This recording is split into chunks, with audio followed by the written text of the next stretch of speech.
Okay. If you prepare chromatic metal, I will use it to calibrate a science terminal suitable for a Korvax entity. The Korvax have suffered terribly at the hand of my people. Be kind to them, I beg of you. Okay, I'm pretty sure I have chromatic metal in the storage box.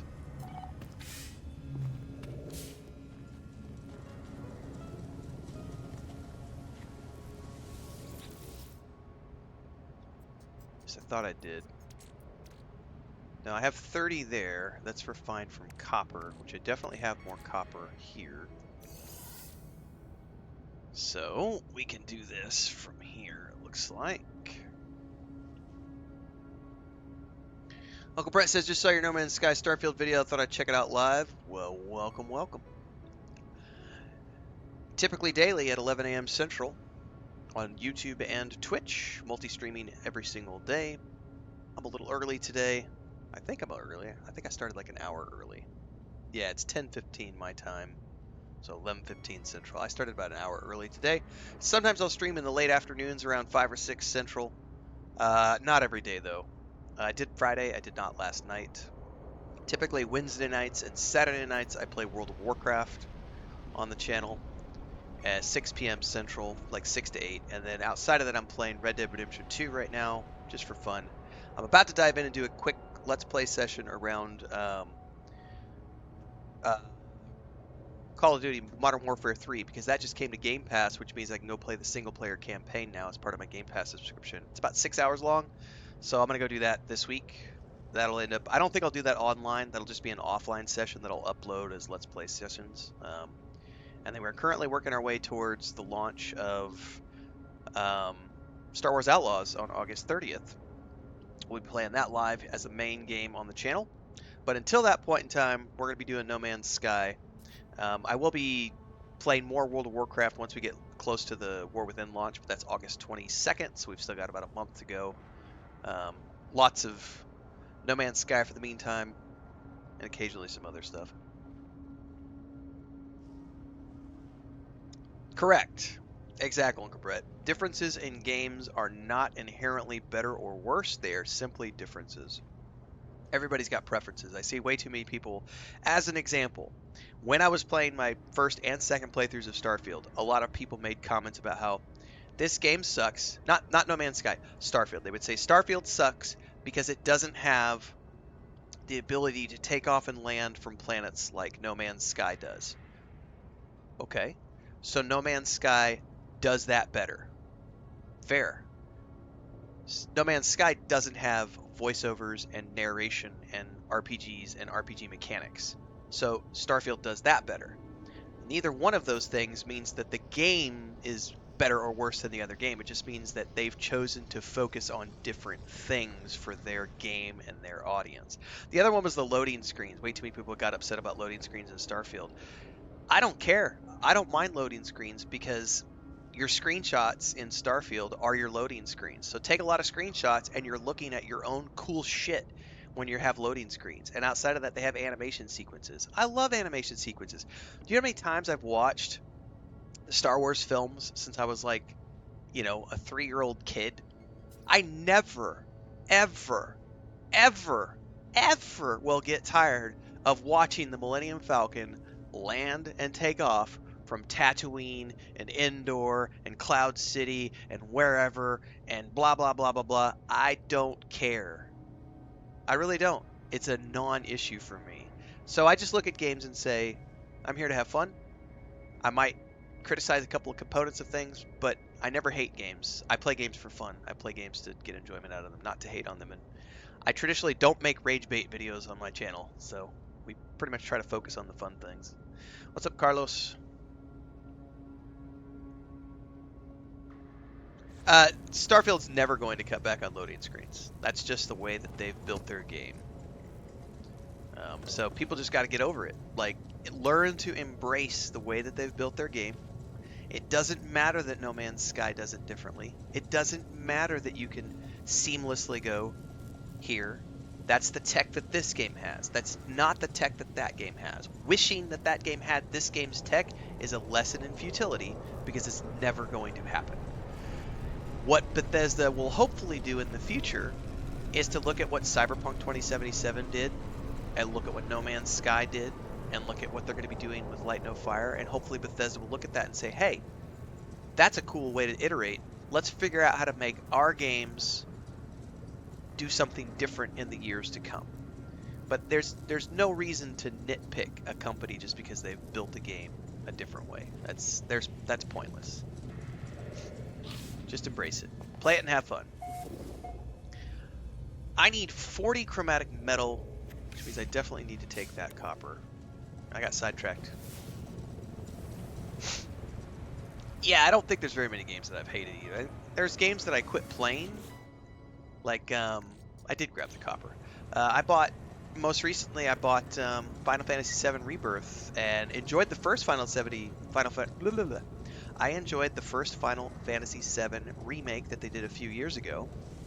Bought Rebirth earlier this year, was streaming it. Got like 7 episodes in and was like, I'm not going to play this anymore. The mini games were absolutely atrocious. Oh, that's right. My refiner is in my inventory. Herp derp. And I have to rebuild it from here. That's right. Which one was it?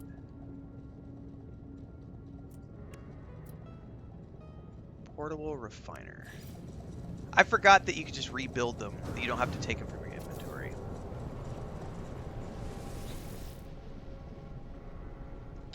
We're gonna make copper. Because we need to make a bunch of chromatic metal. We need some fuel. And we need to begin. So, I mean, but even that game, I didn't hate it. It just, the mini games, I didn't enjoy the mini games. I was having to relearn, like, I was having to learn new muscle memory every 15 minutes in that game. And it's like, no. Like, once you've taught me how to play your game, I should not have to relearn controls every 20 minutes to learn a new minigame. That was stupidity. So I was like, I'll just go play something else. I'll go watch someone stream Final Fantasy VII. I mean, I wasted $70, but at the same time, it is what it is. I didn't hate on it. I didn't make a video about it. You know, I just quit it.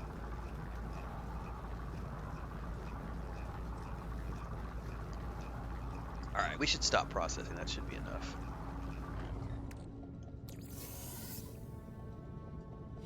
Alright, now we return to the Overseer. Correct. Chromatic metal friend, do you have it? It's obvious from the urgency in their voice they are uncomfortable with my inaction. I sense they have grand plans for me.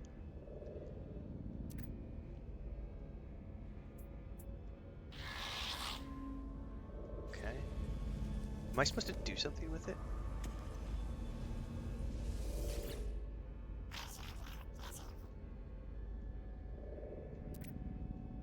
Okay. Give the chromatic metal.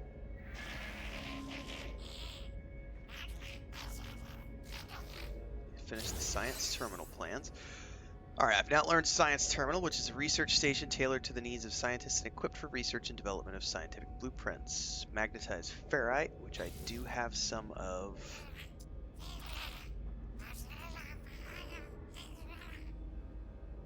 Make your way to abandoned structure and harvest the data from the terminals, and I will make us a storage container. I've already got a storage container, though. And I thought I could only have one per base.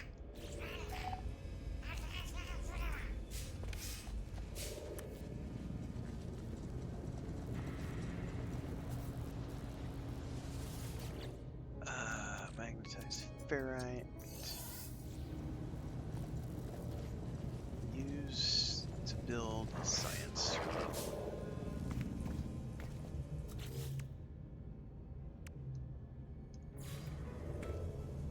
Man, these terminals take up a lot of space, man.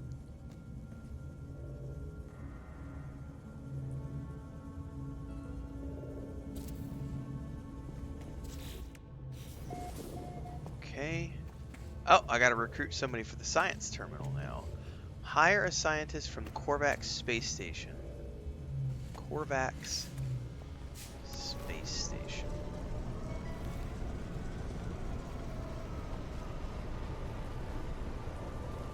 I don't know that I've been to the Korvax one. Schussberger says you can put all 10 storage containers on every base. Oh, well, I thought the game told me I could only have one per base. Or maybe I could only build the one of each type? Maybe I misunderstood what it said when it said one per base. Korvax space station, which I have not been to, so...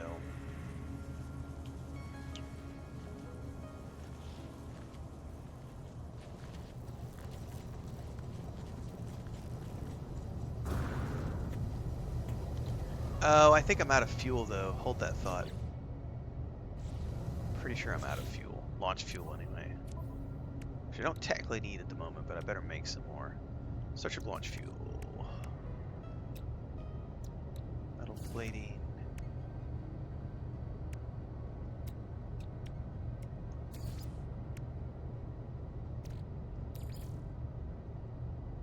Technology recharge. Tritium. Technology recharge.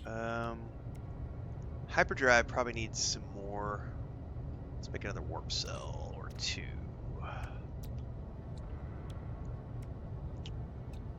Warp cell, warp cell, warp cell. I need antimatter housing and antimatter. Let's make two. Oh, I made the wrong thing. Gosh darn it. Hang on, what were we looking at? Antimatter. Oh, it's because I hit over instead of RB and LB. Cannot build missing components. What am I missing? Probably oxygen or something.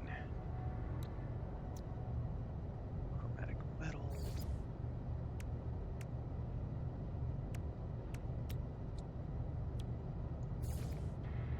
What's up? Are you awake, Smeagol? Why are you awake, buddy? Meow. What's up?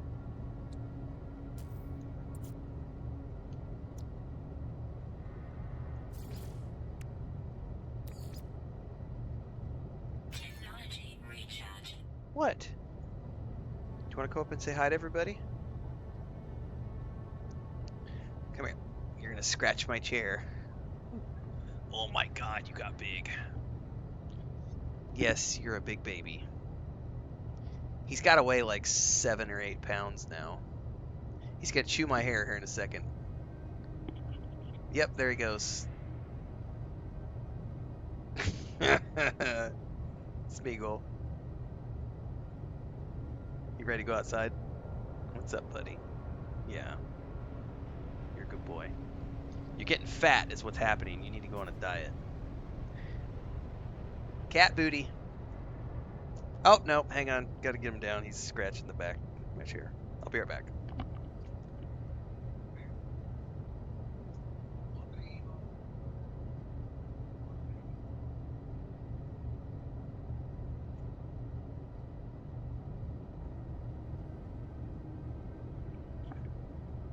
Poor Chris. She's trying to cook and like both of the male cats are coming to bother her in the kitchen.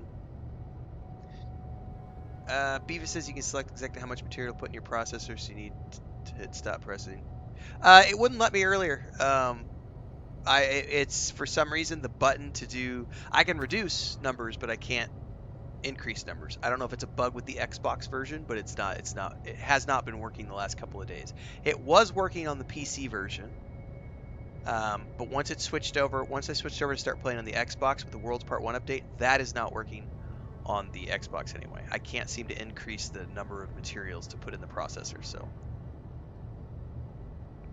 we've had to manually do it this way. What do I not have? I don't have oxygen, probably.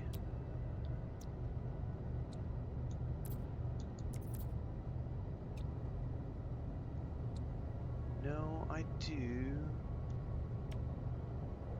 It's ferrite dust. I don't have any more ferrite dust. Okay.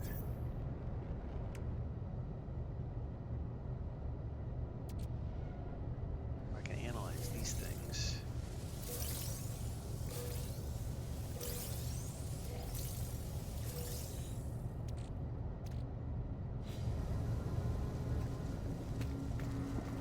Alright, let's go stash this stuff in the box.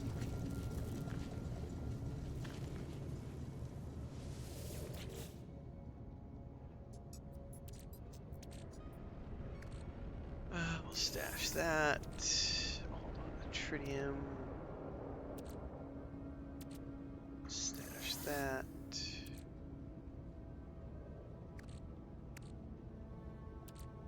Ketophosphate.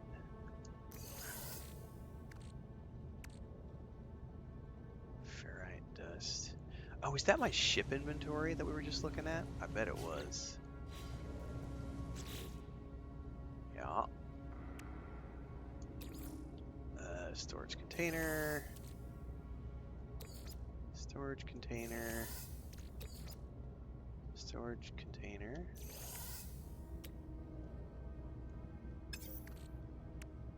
Ah! Storage container. Gold nuggets. Analyze. Pirate transponder. Okay. Dun, dun, dun. You can hit X to have things. Hold on that. Hold that thought. So A, and then X is a quick split. Cool. I didn't even pay attention to the tutorial, to the tooltips down below. I'm gonna write that down. Thanks for that, Sister Burger.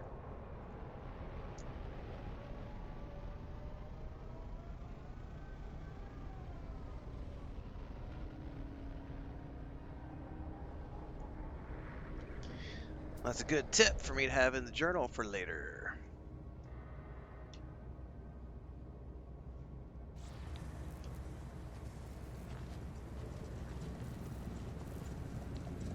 Alright, we need to go find this guy at the next base. So we are off on an adventure. Because I must not have been to that space station yet.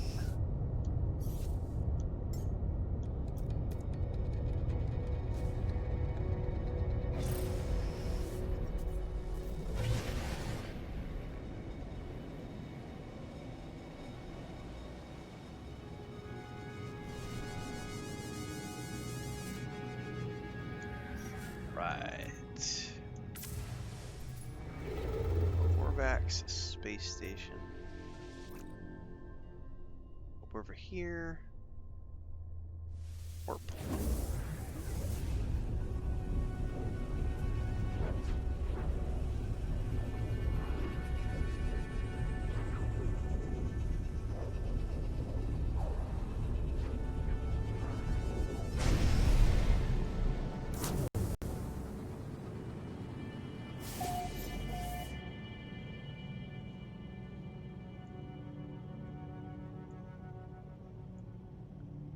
Alright, give that a quick scan.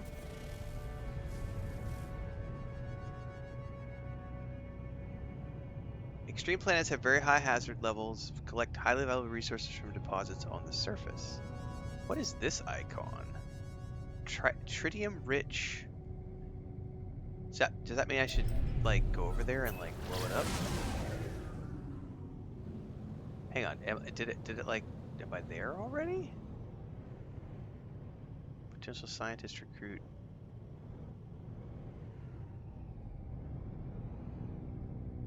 Huh. I don't know what happened to that. It's all good. I blew right past it? Probably.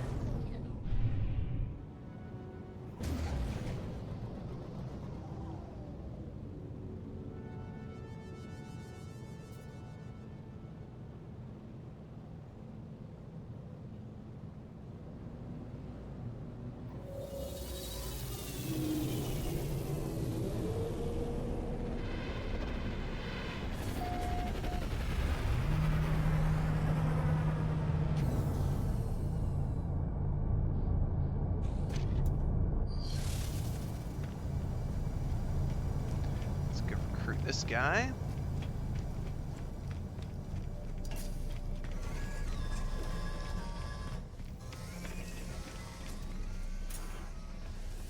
What's up, analyst entity?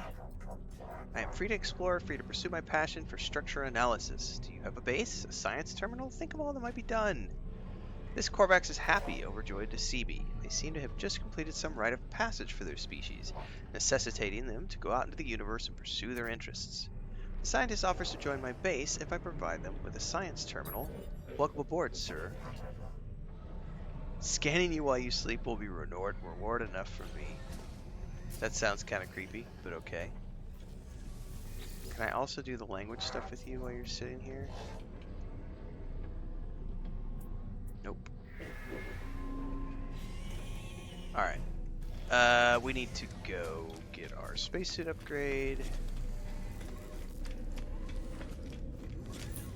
Ah!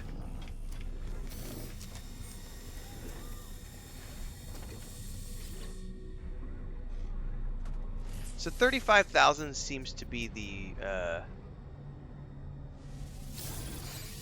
most you spend. It seems because it's been 35,000 like the last few times I've built.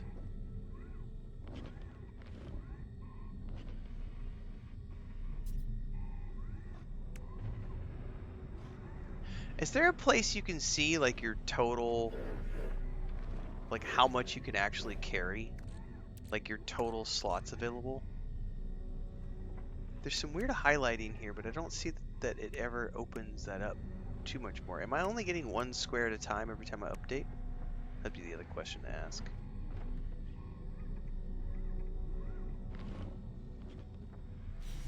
Alright.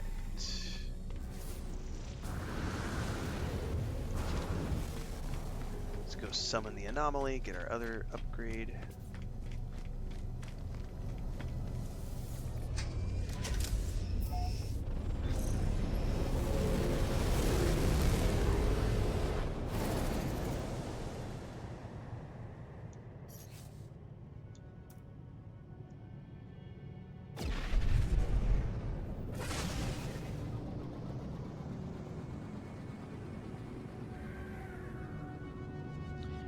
Make our way back to the station and see what that scientist has to offer us.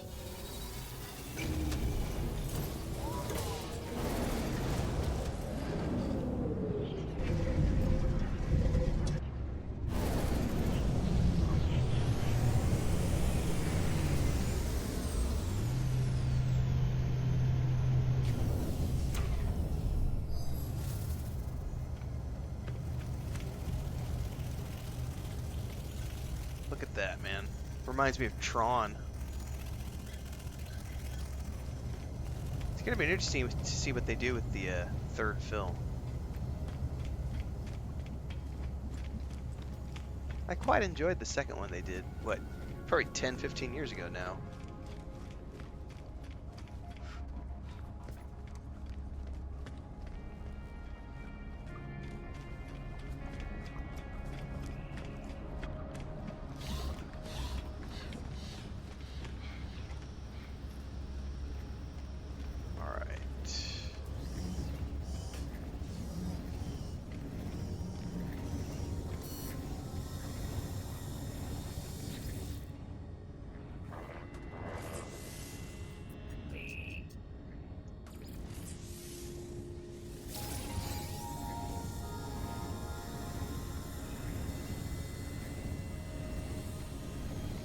Okay, we can go back to the station now and see what that scientist did for us.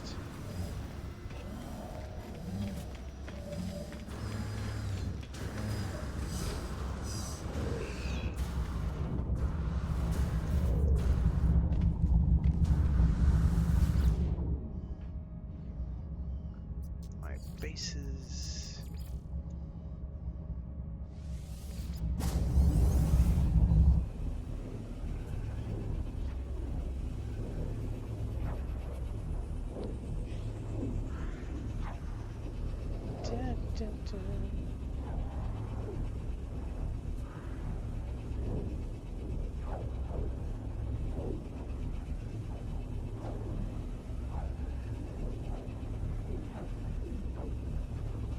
I'm gonna read you guys a comment somebody just left on my video this morning about Starfield versus my Starfield versus No Man's Sky. This is the perfect type of. This is the stuff you get to deal with from time to time, which is really fun to deal with. 100 cardio and 60 tech slots in your exosuit, says programmist. Cargo slots, gotcha. Biddy Boo Gaming 1653 says, first you were saying No Man's Sky was just going to be a filler game for you when there wasn't any kind of content to be made, but now that No Man's Sky has brought you more attention and engagement on your channel, you're backtracking on that statement, not because of your fans, but because of the potential money it will bring you, because you have more engagement on your channel with No Man's Sky than you had with Starfield. So let's address that. First and foremost, No Man's Sky has not brought me anywhere near the level of traffic or engagement that Starfield has. I've got over 500 hours in Starfield. I've done 2 full playthroughs of that game. I have videos in my Starfield category that have gotten 30,000, 50,000 views. None of my No Man's Sky videos have gotten more than, I think, 5,000 views. I think there's one that might have about 5,000. I think most of them are coming in at like 2,500 to 3,000. But I've also only been producing content for about a week around No Man's Sky. So the idea that I have more engagement on my channel with No Man's Sky than I did with Starfield is incorrect. That's a bullshit statement. Shows how ignorant you are. Betty Boo Gaming 1653. The other one is, they said I was only going to do this game as filler content until it brought more attention and engagement on my channel. Then I backtracked on that statement, not because of your fans, but because of the potential money it will bring you. That's another fun one. So I'm very open about this on my channel, and I tell people this almost every single day when I stream games. The games that rise through to the top, I'm a variety streamer. We were just talking about this like 3 nights ago, I think. I ride waves. I paddle out. I try lots of different games. I play 10, 15 games a month. I paddle out. We see what that game is. I'm riding the wave. Sometimes the wave peters out after 5 or 6 episodes. Sometimes the wave gets me 10 or 15 episodes. I do this for a living, and I'm 2.5 years into this, doing this for a career. Everything I do is based on what's bringing in the most traffic to my channel. And only an idiot would not pay attention to the games that are bringing their channel traffic. Go listen to Carnage talk about this. Your number one responsibility as a streamer and as a content creator is to throw shit at the wall, see what sticks, find the ones that stick, go hard and heavy on those things that stick for as long as you can and as hard as you can until the traffic dies off, and then you find the next big thing, and you just keep, call it throwing shit at the wall, call it surfing waves, what do you want to do? So, Biddy Boo Gaming 1653, thanks for your douchey little comment that shows how little you actually know about my channel, but also thank you for giving me the chance to address it here live on the chat that yes, I stream for money. Yes, I go where the traffic is. I definitely said that this was going to be a filler game. It still is a filler game. Do you see all the other games I play? Biddy Boo Gaming? I'm playing Warcraft right now. I'm playing Red Dead Redemption 2 right now. I'm trying other new games. We're about to dive into Modern Warfare 3 this week to try that single-player campaign. We've talked about how this is the filler game for me until, we were just talking about this earlier in the stream today, until Star Wars Outlaws comes out. Once Star Wars Outlaws comes out, that's going to become the main game, and then after that is Space Marine 2. Then we have Dragon Age the Veilguard. We have Shattered Space DLC, Indiana Jones of the Great Circle, Avowed, Stalker 2. Those are all games that are happening from August 30th until the end of the year, and all of those will be my main games once they are in the rotation. No Man's Sky is very much something that I'm pursuing right now because it was something I threw at the wall and it stuck. Go look at the past 6 weeks of streams. We were playing lots of different games, so Dragon Age Inquisition, a little bit of this, a little bit of that, a lot of reaction videos, this, that, and the other. This started popping off and I went, well, I guess we're playing No Man's Sky for a little bit. I won't do that unless I'm having fun, and I'm absolutely having a blast with this game. So Biddy Boo Gaming, I appreciate you giving me a clippable moment to pull out, because guess what? Your comment is going to make me money, Biddy Boo Gaming, because this is going to get clipped out as a YouTube video. So congratulations for becoming famous. 1 hour, 36 minutes. Biddy Boo.